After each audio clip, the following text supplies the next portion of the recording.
Ahoj Janka, srdečne ťa tu vítam a ďakujem ti, že si prijala pozvanie na tento rozhovor. Ahoj Majka, ďakujem, že si ma pozvala k tomuto rozhovoru. Ty si už raz rozprávala u mňa na živáku v skupine, ako si sa ku mne dostala a ako som ti pomohla, ale keďže stále pokračujeme nejako v tom všetkom, tak skús prosím ťa povedať babám, že čo ťa vlastne na mňa pritiahlo a aký problém alebo možno nejaké problémy si riešila. Hm. No, tak ja som v podstate dlhodobo snáď od svojich asi 22-23 rokov riešila neustále nejaké problémy s pleťou. Ako pôvodne ani v puberte som akné nemala, ale potom vlastne sa všetko dosť zmenilo po užívaní antikoncepcie. A hlavne, keď si to tak ako spätne uvedomujem, tak to bolo z veľkej časti aj psychosomatické, práve kvôli tomu, že v tom období som prežívala veľmi také transformačné obdobie, by som povedala, takú trošku ako keby katarziu z môjho pohľadu. Bolo to pre mňa vtedy dosť náročné. No a vtedy vlastne začali všetky tieto problémy, pretože ja som bola odjak živa dosť citlivá povaha a vnímavá a v podstate všetky tieto veci na mňa vplývali do veľkej miery akoby psychosomaticky. Samozrejme súviselo to aj so stravou, ktorá mi úplne nevyhovovala, na čo som potom prichádzala nejaké ďalšie roky postupne. No a ťahalo sa to dlho, v podstate mi to prišlo ako celoživotný boj. Dneska to už nevnímam úplne ako, že to je taký strašný boj aj vďaka vlastne tebe a všetkým tým konzultáciám, ktoré sme spolu mali a nastaveniu správnej rutiny. No a keď to tak ako zhrniem na úvod, vlastne teraz mám 40 rokov a stále sem tam niečo riešim, ale vlastne začali sme spolupracovať niečo viac ako rok dozadu. A musím povedať, že môj život určite v tomto zmysle sa vyvíja konečne nejakým zmysluplným smerom, pretože do tej doby to bolo naozaj taký večný boj s tým, akú kozmetiku používať a večný taký ako nekľud v sebe, že tak asi niečo robím zle, tak asi by som nemala jesť tieto potraviny.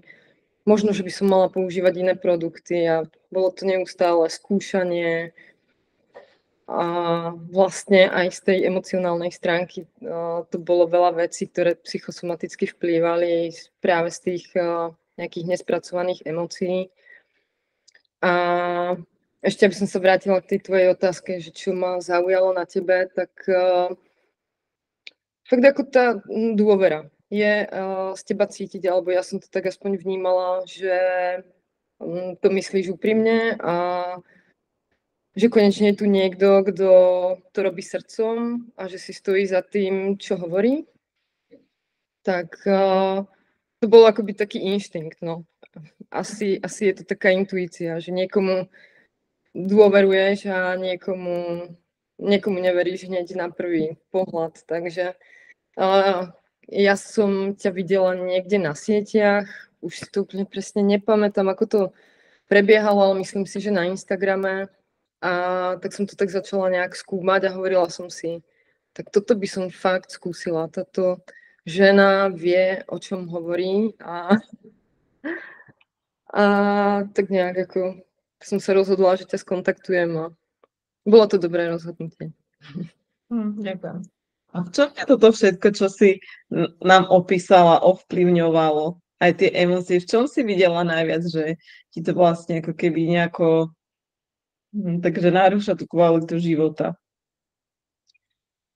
No, tak určite tam bolo veľa rôznych emócií, ktoré som mala z detstva. Samozrejme, že ako nechcem tým povedať, že teraz obviňujem svojich rodičov, už som za touto fázou už som si prešla a viem, že človek musí, alebo mal by byť, alebo mohol by byť zodpovedný sám za seba. Myslím si, že to je tá tá ďalšia fáza tej dospelosti, vymaniť sa z nejakej tej obete, že niekto za niečo môže a prestať ho obviňovať. A v podstate boli to rôzne emócie, akoby nejakého nedostatku, nedostatku lásky, ale takého ako pocitu bezpečia u mňa konkrétne a nejakej opory a takéto, že môcť sa o niekoho oprieť. A to si uvedomujem, že som tak nejak ako hľadala asi v celom svojom živote a do veľkej miery tým boli podmienené situácie, ktoré som si ani ja neuvedomovala, že tým sú podmienené až spätne potom, vždy po nejakom časovom období som si uvedomila tie vzorce, že aha, tak toto som robila asi, že tam niekde na tom pozadí, pretože človek si to v tej realite častokrát nedokáže zvedomiť, nevidí úplne tak sám na seba. Tak myslím si, že toto, no, že taký ten pocit, že nemám oporu a pocit nejakého bezpečia. A pritiahlo ťa na mne viac takéto emocionálne a terapeutické, alebo tá pleť, že si chcela riešiť primárne tú pleť? No, práve že oboje. Práve, že ma to zaujalo práve kvôli tomu, že som videla, že to máš spojené. A to som tak ako vnímala už dlhšiu dobu, že presne to je tá kombinácia, ktorá je potrebná, že je to dva v jednom, minimálne teda v jednom. Pretože som začala naozaj vnímať, že to s tým súvisí. Že čím to bolo akoby horšie fyzicky, tak tým to bolo horšie aj psychicky, alebo zase aj naopak, že to bolo, vlastne som si začala uvedomať, že to je prepojené, že keď mi bolo zle psychicky, tak samozrejme sa to prejavovalo aj fyzicky. A práve to je super, no, že to dokážeš takto spojiť. A ako sa ti na tej pleti prejavovali napríklad tie emócie? No, tak u mňa to bolo hlavne možno nejakým svojím sebeobrazom, že som mala pocit, že musím byť ako vždy ako dokonalá v úvodzovkách, alebo nemala by som mať nejaké vady, ktoré som si často teda spôsobovala aj sama, že som sa prehnane sledovala, pretože to bola tá insecurity, tá pocit, akože nie som úplne v tom bezpečí, tak som mala pocit, že všetko potrebujem mať nejakým spôsobom pod kontrolou a keďže sa to zrejme týkalo mojej identity, čo tá pokožka ako ochrana vlastne symbolizuje, tak som to riešila takým spôsobom, že som mala pocit, že sa potrebujem zbaviť všetkého, čo ku mne nepatrí. A prehnane som sa sledovala, prehnane som možno riešila, alebo z jednej strany prehnane a z druhej strany aj dosť necitlivo som zakladala sama so sebou. Ďakujem pekne, že o tomto hovoríš, pretože sú to dosť citlivé témy a ženy sa o tom boja rozprávať a nie, že takto verejne, tak ja si to naozaj vážim, pretože týmto prechádza strašne veľa žien a nevedia sa z toho vymotať, ako prestať napríklad s tým seba poškodzovaním, s takým nadmerným obviňovaním a z toho začarovaného kruhu. Čo ti v tomto vlastne najviac pomohlo sa ako keby posunúť dopredu? Tak ja by som povedala, že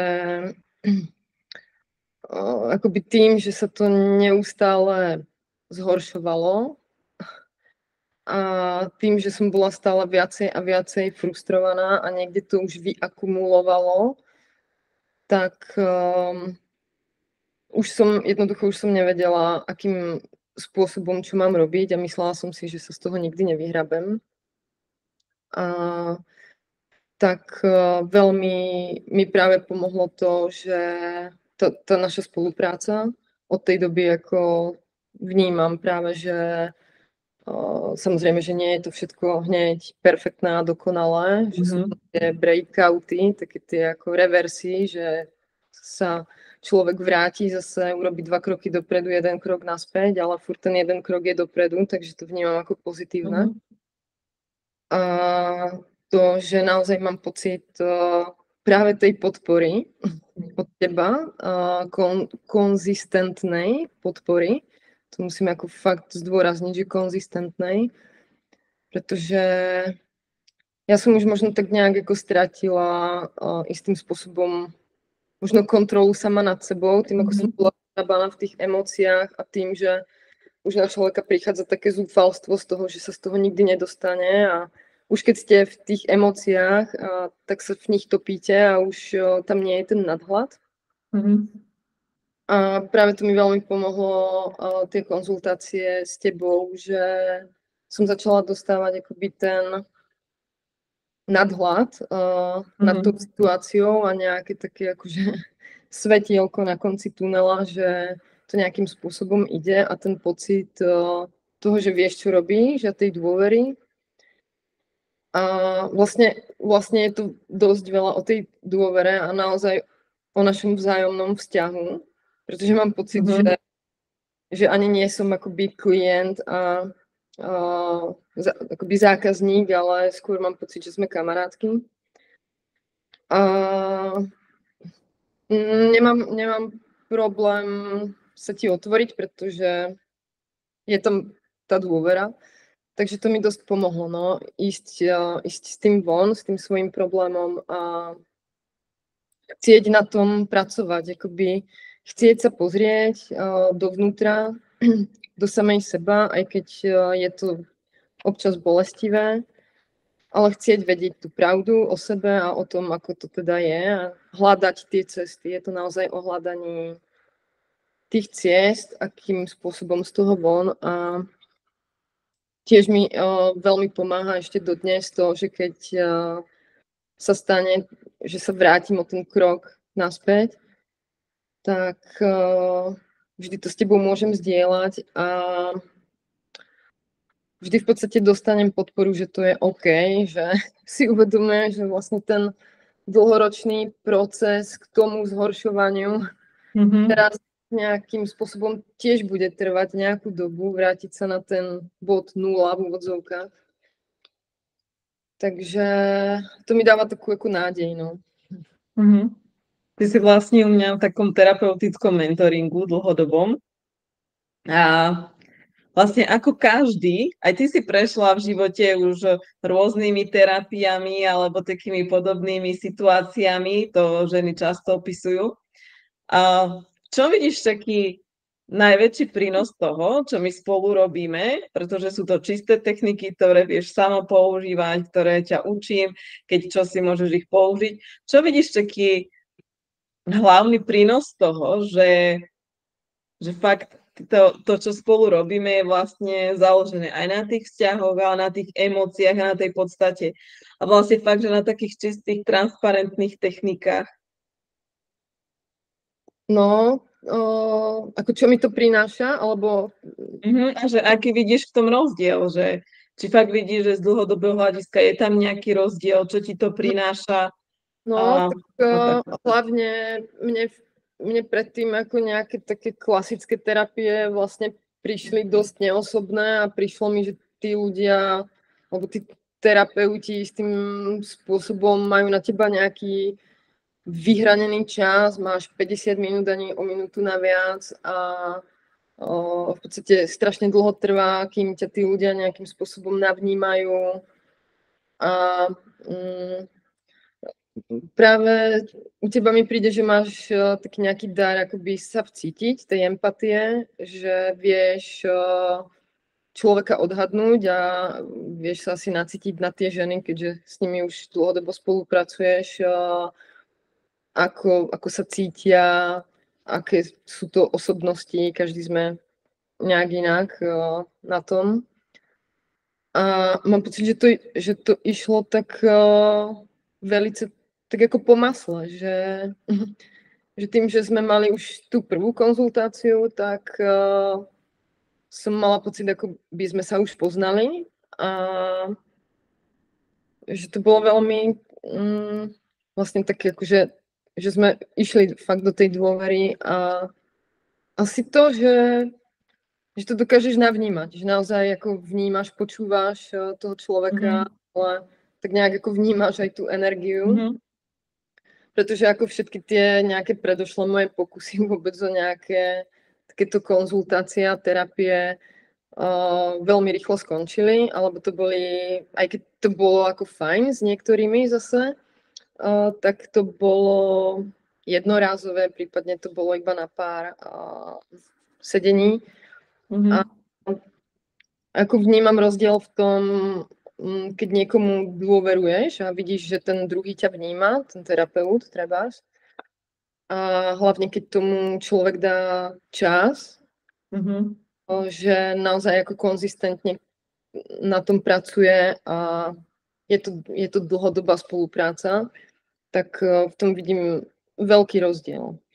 Pretože naozaj mám pocit takého toho backupu alebo takého toho pocitu, že niekto, nejaký anděl strážny, čiže ty, dáva na mňa nejakým spôsobom pozor a že vždy akoby sa môžem znova, aj keď sa niečo stane alebo sa vrátim o ten krok, tak sa môžem zase vyspovedať a začať od znova a vlastne mám taký pocit, že akoby tá tiaha je tak ako rozložená, že to nemusím všetko niesť sama, ale že mi v tom pomáhaš. Ale si proste zodpovedná sama za seba, vie, že ja to za teba neurobím. Že ti Presne podám tak. tú pomocnú ruku, ale proste nebudem za teba nič robiť. Áno, presne tak, to ako to tak nemáme, ani to tak nevnímam. Viem, že tá práca je na mne, ale skôr si vážim to, že máš ten dar toho navnímania, v akej situácii sa ten človek nachádza podľa toho, čo hovorí, ako sa chová, akú energiu má a podobne, tak že vlastne niektoré veci si naozaj človek ako z toho úplne nadhľadu neuvedomuje a práve keď to dostane ako zvonku ten pohľad sám na seba, tak zase sa môže posunúť o krok ďalej a práve to mám pocit, že sa mi deje na tých konzultáciách s tebou, že si vždy tak ako uvedomím veci, nad ktorými síce ako mi tá hlava neustále šrotuje a snažím sa na to prísť a vyliesť z toho labyrintu, ale možno, že práve to, že čím viac človek premýšľa tou myslou, tým menej dokáže na to prísť. Ďakujem. My sme teda riešili také s tou pleťou, občasné výrážky a také teda to seba poškodzovanie, ako si povedala.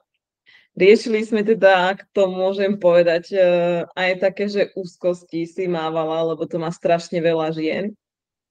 A ešte si mala aj nejaké zdravotné problémy. Mohla by si aj o tomto nejako povedať, že ako ti tá podpora pomohla v tom to vlastne vyriešiť a posunúť sa z toho dopredu, pretože viem, že veľa žien, ktoré sú momentálne v skupine, išli do toho aj s tým, že riešia nejaké depresie, úzkosti a že už im to proste prerastá aj do toho zdravia, do toho zdravotného stavu alebo na tú pleť.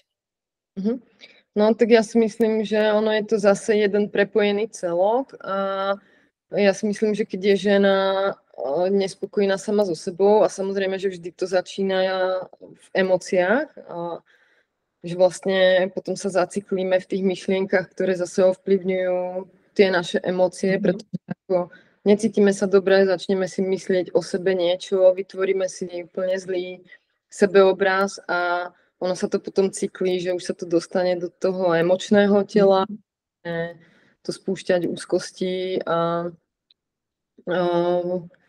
mala som úzkosti, pretože naozaj som by som povedala, že dosť citlivý človek a keďže tam boli rôzne nespokojnosti a ten pocit toho, že by som asi mala byť dokonalá, aby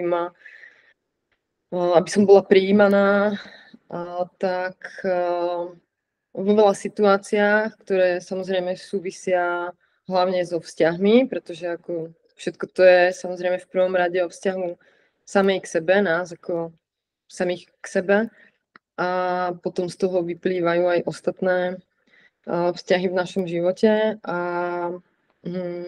tým, že keď človek si nejakým spôsobom necení dostatočne sám seba a nemá sa rád a má o sebe predstavu, že je asi niečo s ním zlé, tak má pocit, že by mal byť asi úplne tip-top, aby bolo všetko v poriadku. No a s týmto som sa vlastne stretávala vo veľa životných situáciách.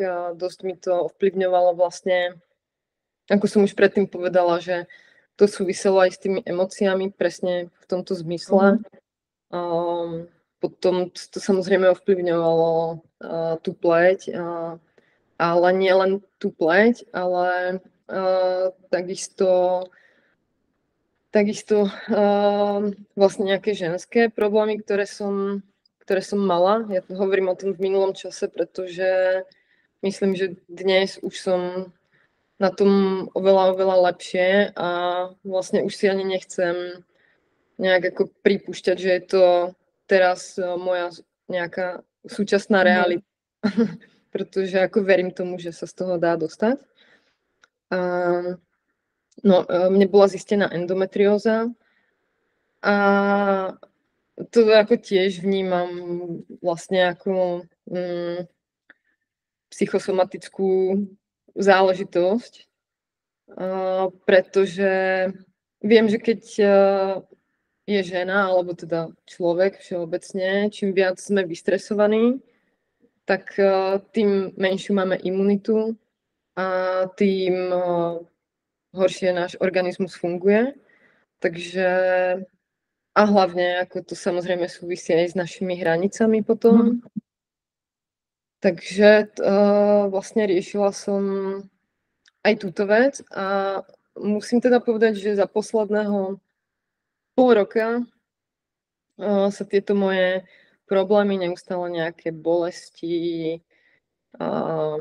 brucha a podobne, tým, že som stále viacej a viacej vyrovnaná sama so sebou, že som sa prijala nehovorím, že na 100%, určite je to neustály proces nejakého zlepšovania a vyvíjania sa niekam dopredu, ale do veľkej miery som prijala tú situáciu taká, aká je, aj s tou mojou chorobou. A je tam veľká viera v to, že to mám v rukách ja sama a že keď budem mať zdravé vzťahy a nebudem neustále vystresovaná, ale budem sa snažiť o ten spokojný život a nejak nastavené hranice, tak vidím, že som sa akoby v tomto smere posunula niekam a že to naozaj funguje. Ja som spokojnejšia a očividne aj moje telo mi to vracia naspäť tým, že nemám problémy tohto typu, nemám bolesti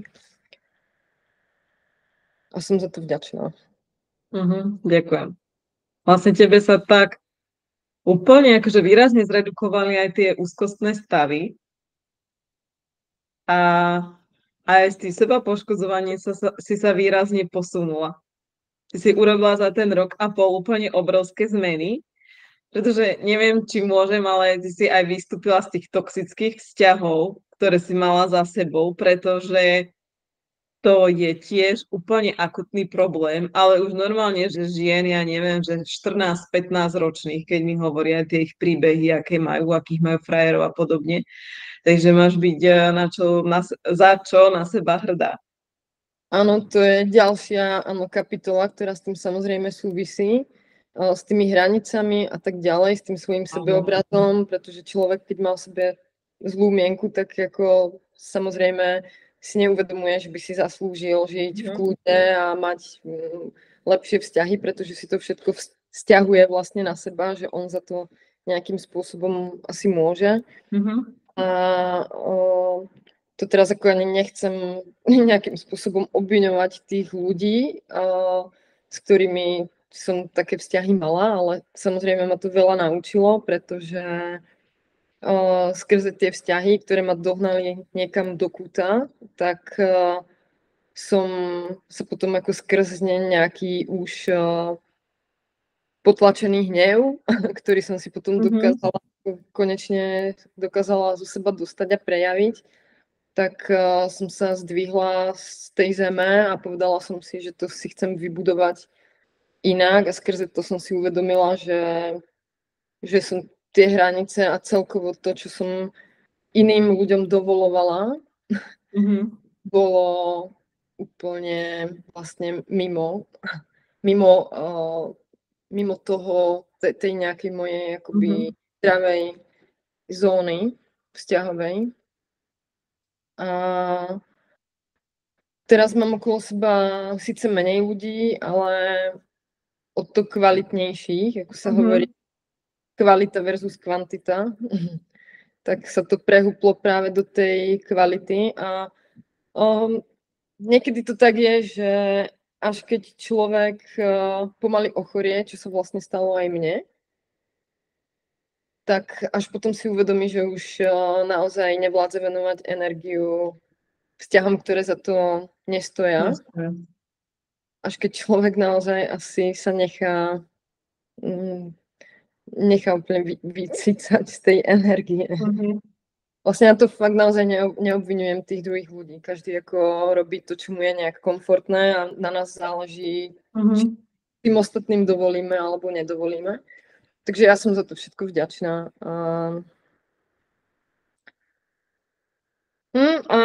Myslím si, že je to na nás, aké vzťahy si vyberáme. Jednoducho, ten druhý človek ani nemusí byť zlý, možno pre niekoho iného, alebo ako nechcem hovoriť, že Môže byť aj iba zranený. Iba.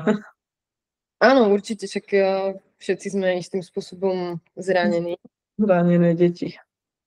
ale chcem tým povedať to, že to neznamená, že keď sa s niekým trebárs nechcem stretávať alebo vidieť, takže ten človek je zlý, ale zrovna mne nejakým spôsobom energeticky nevyhovuje a to som sa práve Mhm. naučila aj už oveľa viacej púšťať tieto vzťahy. A kedy som to brala veľmi fatálne ako niečo úplne, že to proste nejde. Raz som sa s tým človekom stretla a je to úplne fatálne, to sa Mhm. musí riešiť a vždy som sa snažila všetko vysvetľovať a riešiť, hlavne veľa riešiť, proste sa nemôžem to vzdať.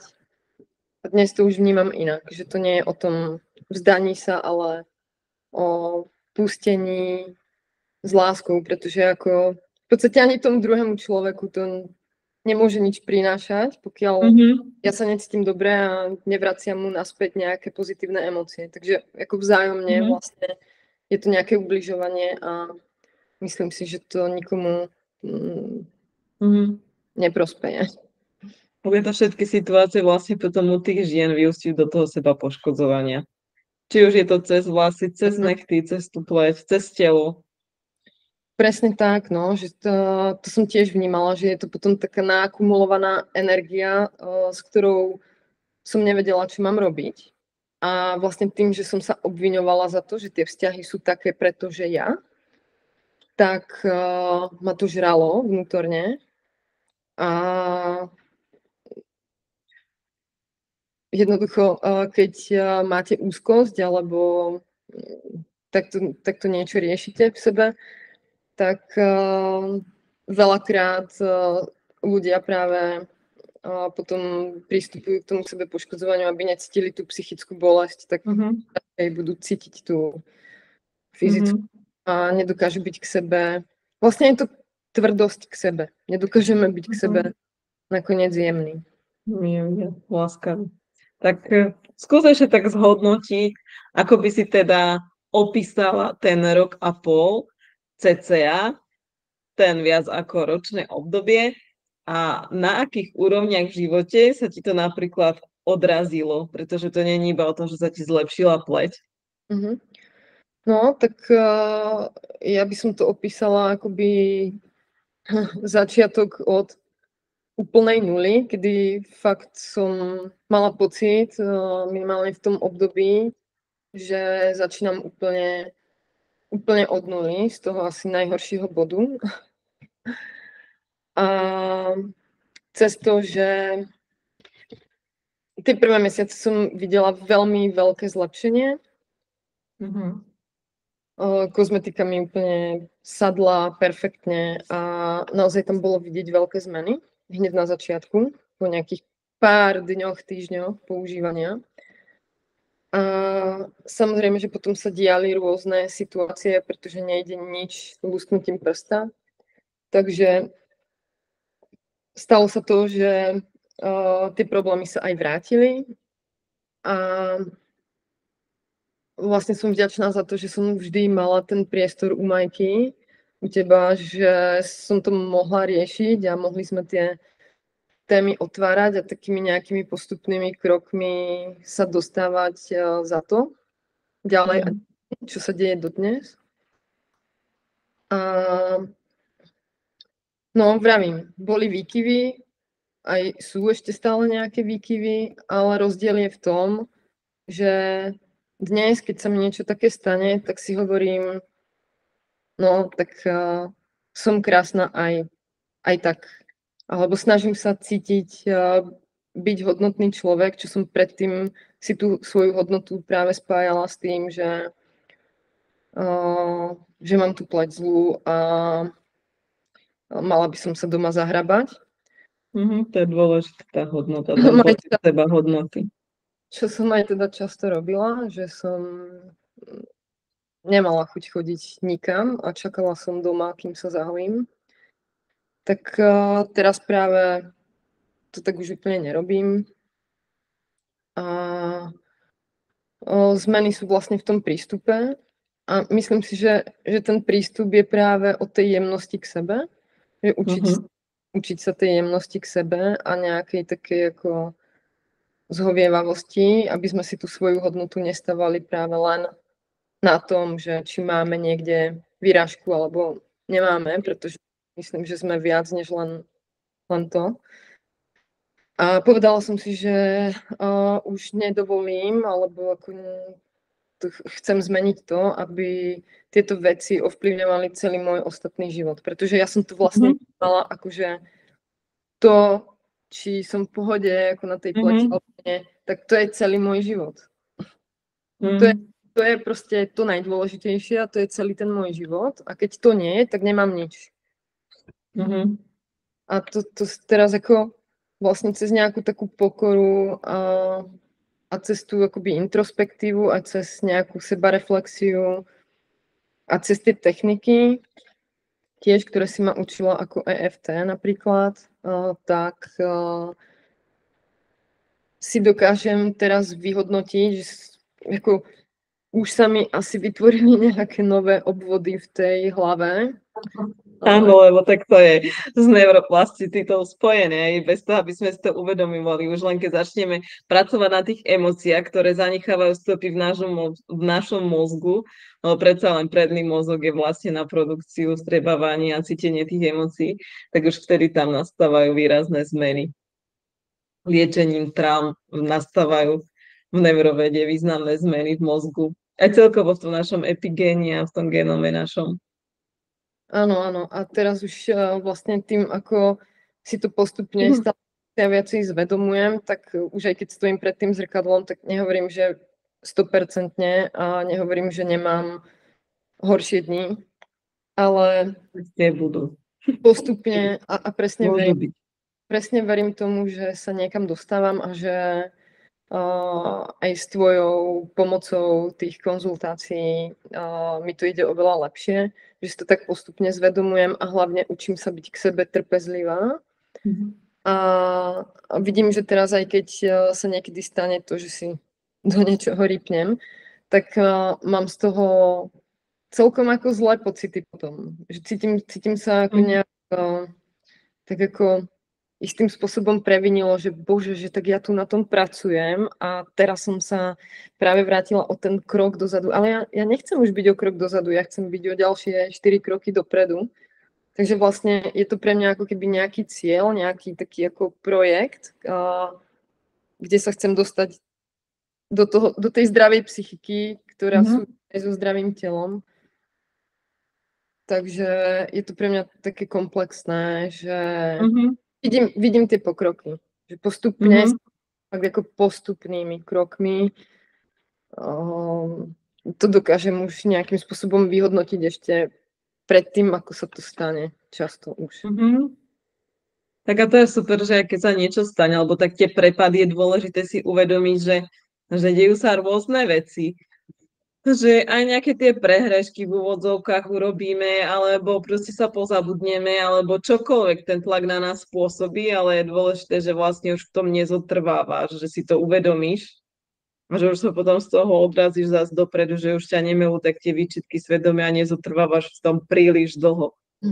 A toto je vlastne tiež jedna z vecí, ktorú som sa naučila s tebou, sa toľko nehaniť za to a neodsudzovať, jednoducho nezostávať v tých pocitoch viny a nejakého ako sklamania sama nad sebou, že aha, tak zase si to urobila, tak teraz je už všetko zlé a všetko končí a vlastne to nemá zmysel, pretože dostala som sa aj do takého bodu, že som si hovorila, aha, tak asi ti to očividne nepomáha, tak asi proste trošku na hlavu, pretože furt robí to isté.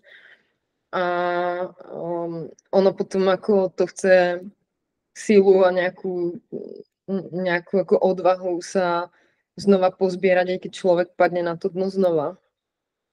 Ale potom práve o to väčšiu silu, čím väčšiu silu vyvinie silu tej vôle, tak o to sa ďalej dostane. A ja som si vlastne uvedomila, že pri nejakých takých ako rozhovoroch, ktoré má človek sám so sebou, ako v mysli, tak si hovorím, že no dobre, tak keď si vieš takýmto spôsobom ublížiť, tak si skús ublížiť, že to vydržíš a že to nebudeš robiť. To je vlastne to isté utrpenie. Vlastne, keď je človek nejakým spôsobom závislý na takomto chovaní, ktoré si vypestuje za tie roky, že už sa to stane zvykom a trošku takou obsesiou, tak vlastne rovnako bolí si ublížiť, ako to nechať tak, pretože keď má človek ako nutkanie to neustále robiť, tak je potom pre ňoho veľké utrpenie to nerobiť. Ja viem. A tak my väčšinou žijeme v takých generačných vzorcoch, že všetko alebo nič. A potom zabudáme sa oceniť za tie malé kroky, ktoré nás posúvajú dopredu, lebo za tým je strašne veľa práce. A čím postupnejšie, aj keď pomalšie ideš za niečím, tak tým sa ti tie trvalejšie návyky vytvárajú. Vlastne niekomu sa to môže zdať ako večnosť, že dobre, že teraz si povedala, že budem mať zdravú pleť a ja ju riešim pol roka a stále tam dačo je. Ale tak ono to je o tom, že nikomu nič nesľubujem. Každý ten človek je proste individuálny. A čo to je rok, 2 roky oproti tomu, keď ženy v tom žijú 10-15 rokov? No práve, že nemôžeme chcieť zázraky na počkanie, keď 15 rokov sme si nejakým spôsobom ublížili, alebo sme nemali zrovna tú najlepšiu kozmetiku, ktorú často sú ľudia citliví na rôzne prísady v kozmetike a podobne a používajú celý život niečo, čo im nesedí.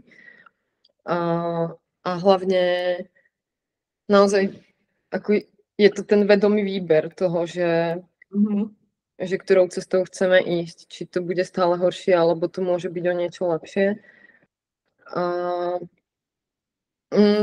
Toto mi veľmi práve pomáha byť aj v tej komunite s tebou, sledovať to, neustále si to zvedomovať, byť neustále v kontakte a cítiť to, že sem patrím, toto je tá komunita, kde ja si niečo riešim a viem, že tam to môžem zdieľať a viem, že prijatá, pretože nie som ani sama na to všetko. A to je podľa mňa ako dosť veľká pomoc psychická. Ďakujem. Lebo keď konáme pod vplyvom tých zranení, tak to podvedomie si vyberá za nás. Prepáč, ako sa o seba starám, ako sa strávujem, s kým sa stretávam. Ale keď si tie emócie spracujeme, tak my dokážeme si vedomo vyberať to, čo je pre nás to správne. No presne tak.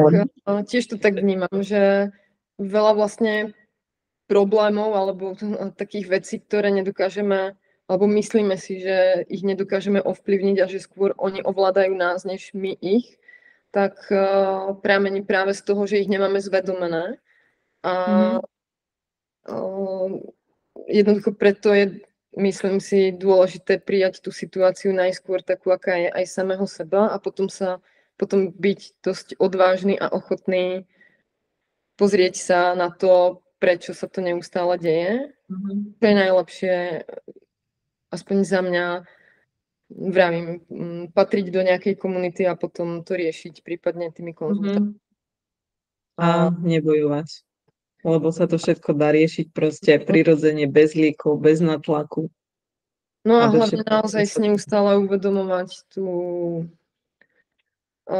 jemnosť k sebe pestovať. Aspoň teda za mňa je to dosť o tom.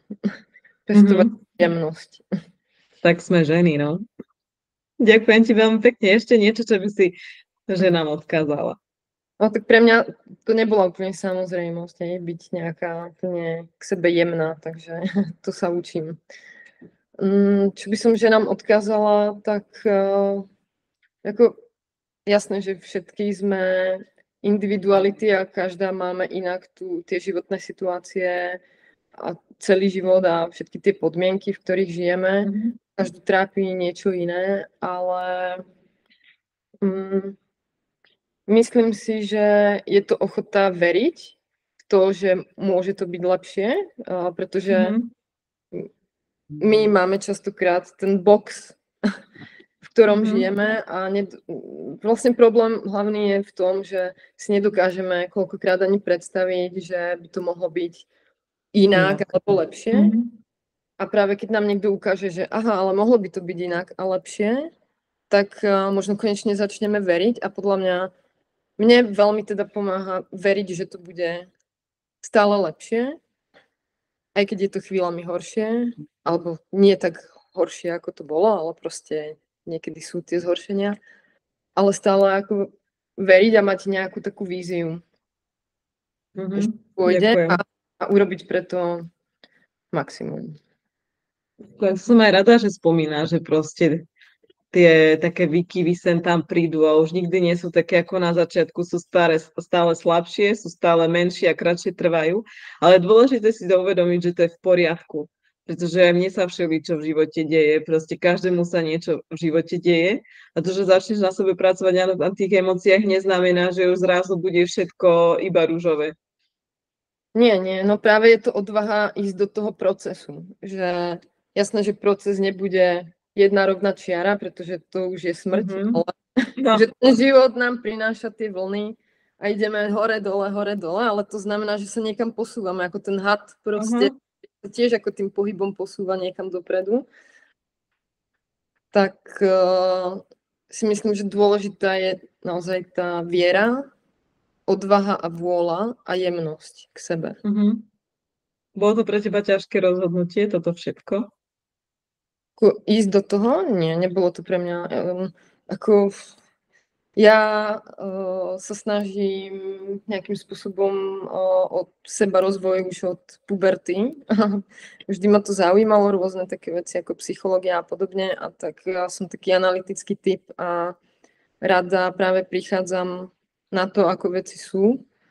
Takže možno niekto by si povedal, no tak zbytočne veľa tu riešiš a premýšľaš a analyzuješ, ale ja som jednoducho cítila, že mám tú potrebu na tie veci sama o sebe prichádzať, aj keď nie sú úplne ružové, alebo nie je to, že možno prídem na to častokrát, že niečo robím zle, ale odvaha je si to priznať a potom mať vôľu to zmeniť. Ďakujem pekne za inšpiratívny rozhovor a verím, že veľa že nám prinesie to, čo má. Dúfam. A ja sa teším na ďalšiu našu spoluprácu. A ja. Ďakujem za podporu a tiež ďakujem za rozhovor.